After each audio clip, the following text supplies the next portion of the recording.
Nama saya Sipra Benawuli Damanik dengan NIM 22401041. Jadi di sini saya akan menjelaskan pengertian dari isotherm, adsorbent, Lockyer, dan French. Jadi yang pertama itu penjelasan dari isotherm. Isotherm itu adalah perubahan gas pada suhu yang tetap. Seperti proses isotherm merupakan proses termodinamika dengan suhu gas yang tetap. Yang kedua itu ada adsorbent. Adsorbent adalah proses terjadinya penyerapan suatu zat cairan dan ataupun gas terikat pada padatan.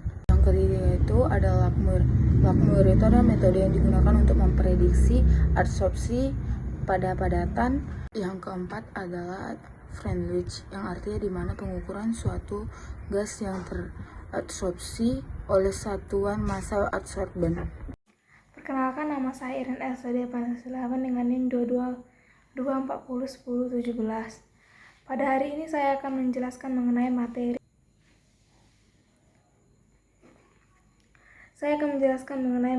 Isotherm, adsorpsi, Lockyer, dan French. Yang pertama saya menjelaskan mengenai adsorpsi. Apa itu absorpsi? Adsorpsi merupakan proses penyerapan molekul atau partikel pada permukaan suatu zat. Proses ini terjadi ketika molekul atau partikel tersebut melekat pada permukaan zat secara fisika maupun kimia tanpa mengalami perubahan dalam struktur kimianya sendiri. Dan satu lagi ada istilah absorpsi.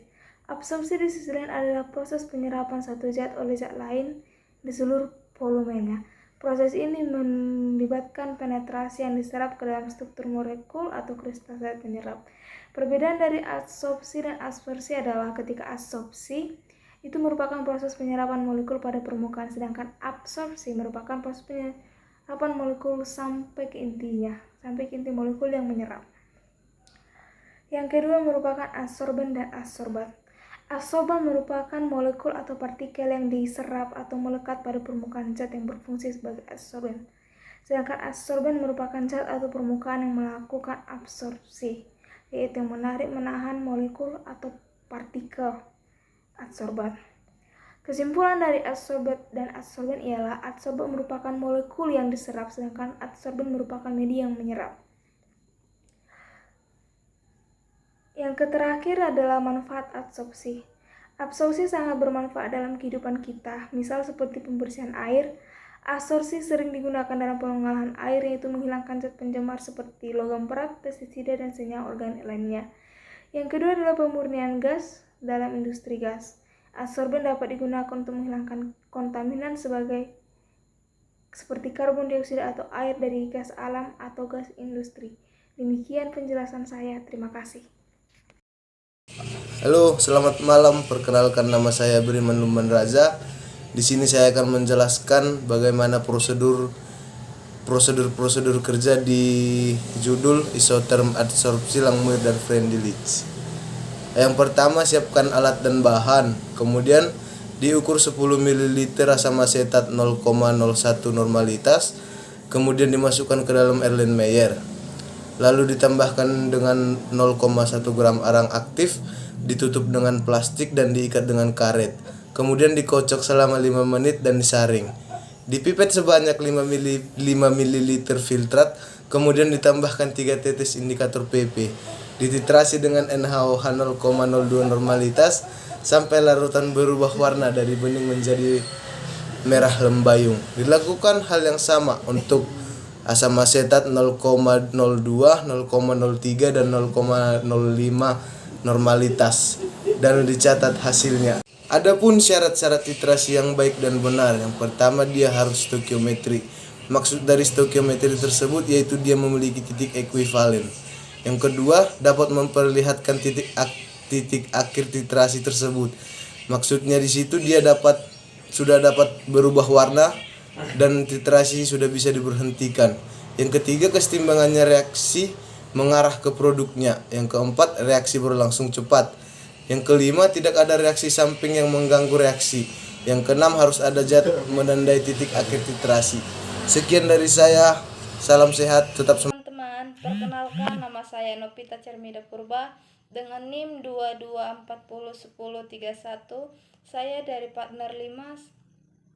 Saya akan menjelaskan tentang alkalimetri. Apa itu alkalimetri? Alkalimetri itu adalah pengukuran konsentrasi larutan basa dengan menggunakan larutan standar asam menggunakan indikator pp. Yang kedua, menghasilkan garam basa Na2C2O4 sehingga pH yang sesuai menggunakan indikator pp adalah 8,3 sampai 10 0,0. Yang terakhir saya akan menjelaskan tentang syarat-syarat larutan standar primer. Yang pertama, mempunyai kemurnian yang tinggi. Yang kedua, rumus molekul pasti. Yang ketiga, tidak mengalami perubahan selama penimbangan. Yang keempat, berat ekuivalennya tinggi. Yang kelima, larutan stabil dalam penyimpanan. Yang keenam, tidak hidroskopis. Dan yang terakhir adalah stoikiometri. Terima kasih. Nama saya Mario Saputra Tambunan, NIM saya 222401023. Saya akan menerangkan faktor-faktor dari absorpsi. Tujuan pada percobaan dilakukan penambahan arang aktif dan kegunaan indikator pp dan larutan standar. Faktor-faktor yang mempengaruhi dalam proses absorpsi antara lain yaitu jenis absorben, jenis zat yang diserap, dan luas permukaan absorber, dan konsentrasi zat. Pada percobaan dilakukan penambahan arang aktif. Fungsi ditambahkannya arang aktif dalam percobaan adalah untuk menyerap zat pengotor yang tak kasat mata dalam larutan asam oksalat. Setelah itu, asam oksalat yang sudah disaring dari arang aktif dititrasi. Tujuan dari titrasi itu adalah supaya dapat mengetahui konsentrasi dari asam oksalat yang sudah ditambahkan arang aktif. Dan larutan standar yang digunakan untuk mentitrasi asam oksalat adalah NaOH.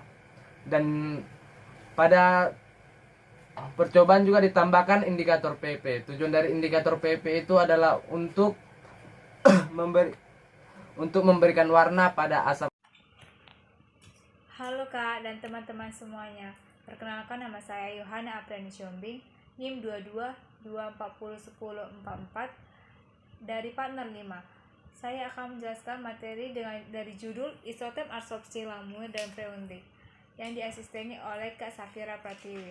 Di sini saya akan menjelaskan syarat-syarat absorben. Syarat-syarat absorben yang pertama yaitu memiliki daya serap yang besar, tidak korosif atau stabil, mudah didapat dan murah, tidak beracun, viskositasnya rendah, dan penguapannya rendah, selektif dan tidak berbau. Kedua, saya akan menjelaskan ciri-ciri arang aktif.